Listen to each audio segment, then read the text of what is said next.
Have you ever felt just entirely hopelessly stuck, like literally unable to move forward?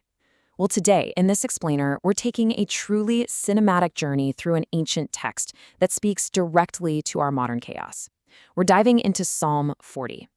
And look, this isn't just a nice poem, it's a raw, step-by-step blueprint for survival. We're going to look at what actually happens when human desperation violently collides with divine intervention. Out of a horrible pit, out of the miry clay. Just think about miry clay for a second. It's thick, it's suffocating, and the brutal reality is the harder you fight in your own strength, the deeper you sink, right? It perfectly captures that visceral, terrifying feeling of being overwhelmed by life, just sinking under the weight of failures or circumstances that are completely out of your control. Let's be honest, we've all spent some time in that dark, isolated pit. But here's the thing. The pit isn't always a physical place. That miry clay, it's often entirely mental. It represents those modern voices of doubt and fear that we just let play on a loop in our minds. So, what voices of insecurity are dictating your life right now? Are they telling you that you aren't enough, that you're always going to be stuck, or maybe that your past completely disqualifies your future? That internal chaos, that's the clay that paralyzes us. And here's a really hard truth drawn right from Sarah Jakes Roberts' devotional, Don't Settle for Safe. If voices of insecurity and fear are not confronted, they will dictate your life, period. You can't silence these voices by just ignoring them. You gotta lean in. You literally have to look the fear directly in the eye to defy the limitations of your past, because that is exactly how you become truly unstoppable. I waited patiently for the Lord, and he inclined to me and heard my cry. Man, just feel the cinematic gravity of that scripture. This is the exact moment where the momentum of our story violently shifts. We're no longer just sinking silently in the dark valley. A desperate cry has gone out, and the universe has literally tilted to listen. God leaned in. He inclined to the brokenness. Now, drawing from Vance K. Jackson's devotional, we really have to redefine waiting, because we usually think of waiting as, just doing nothing. But spiritual waiting, it isn't passive at all. It is an immensely powerful, dynamic posture. When you wait patiently, incredible things start to unfold. He hears your cry. He answers. He strengthens you, and he orders your steps. Waiting is actually the active, expectant preparation for your rescue. He also brought me up and set my feet upon a rock and established my steps. Okay, this is our grand cinematic climax. Notice the incredibly physical, decisive nature of this rescue.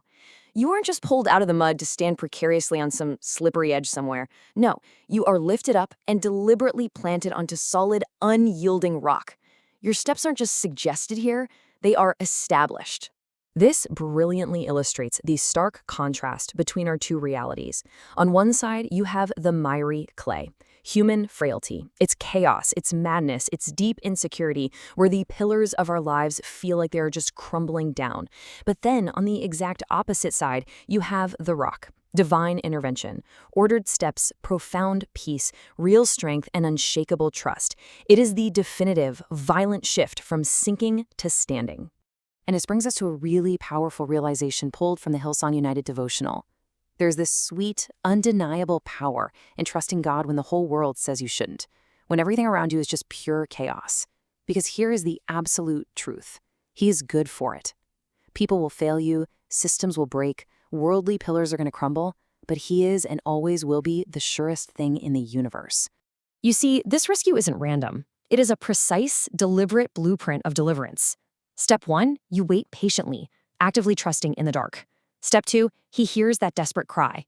Step 3, the dramatic rescue from the horrible pit. And step 4, he sets your feet on a rock.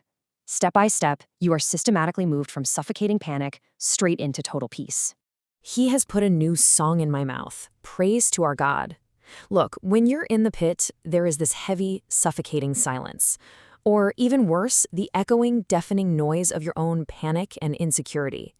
But the ultimate triumph of this rescue is that you aren't just saved from the mud. You are given a completely new sound. The internal, echoing noise of despair is permanently replaced by a new song of praise that actually becomes a beacon for everyone else.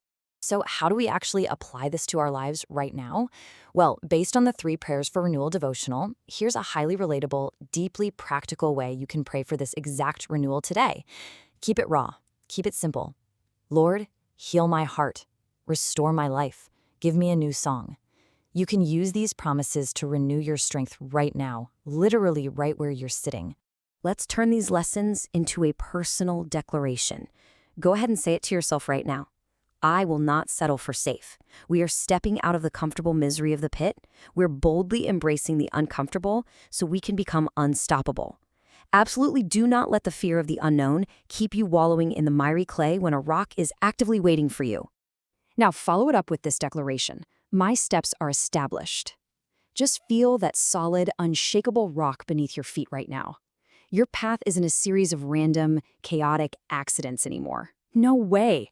When you place your trust in the surest thing in the universe, your forward momentum is completely secured.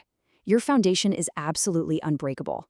Blessed is that man who makes the Lord his trust and does not respect the proud, nor such as turn aside to lies. This right here is the peak of our cinematic narrative. It's the final, majestic promise. When you finally tune out the lies of the enemy, when you ignore the pride of the world and make him your absolute trust, you step entirely out of the clay into a profound, unbreakable blessing. So the absolutely crucial question is this: will you stay in the suffocating echo of your insecurity, or will you stand on the surest thing in the universe? Listen, the pit becomes a choice once the rope has been lowered. I really hope this explainer has equipped and inspired you to step out of the clay, confront the voices holding you back, and let your steps be established. The rock is ready. It's time to stand on it.